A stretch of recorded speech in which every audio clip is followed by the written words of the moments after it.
Hello and welcome to Western Culture Explained, where we describe the food, festivals, myths, and entertainment of Western countries.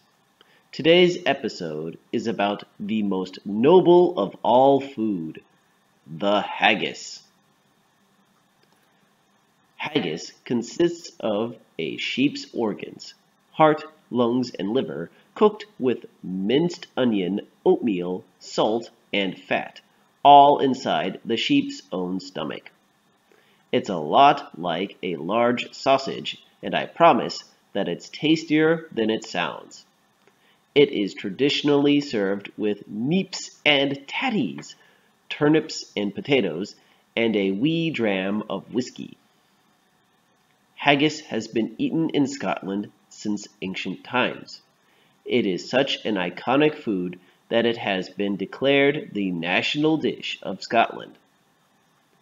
The first written recipe for haggis dates back to 1430.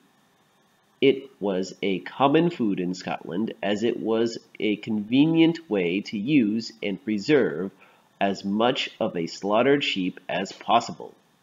Nothing went to waste back then. It wasn't until 1787 that haggis became known outside of the British Isles. In that year, the Scottish poet Robert Burns wrote Address to a Haggis.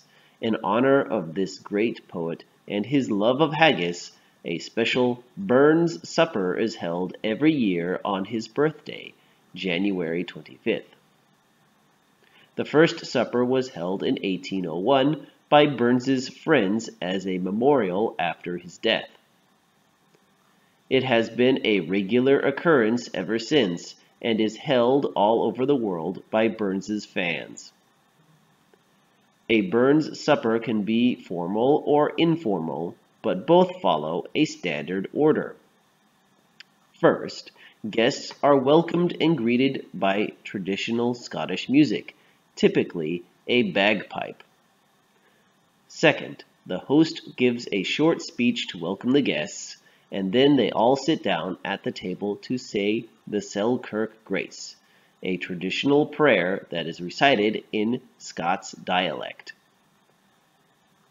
Third, unlike in Taiwan, soup is the first course. Usually, this is a kind of potato soup. Fourth, the main course arrives, which is, of course, the haggis. Everyone must stand when the haggis is brought into the room.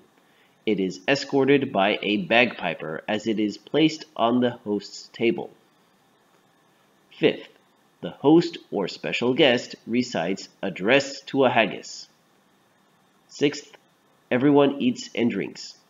Seventh, near the end of the meal, toasts are made.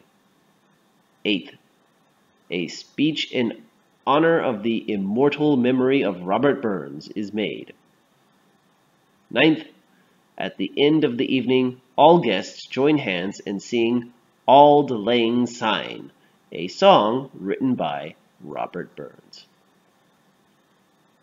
Burns suppers are especially popular in countries that have a long history of Scottish immigration, such as the US, Canada, and Australia.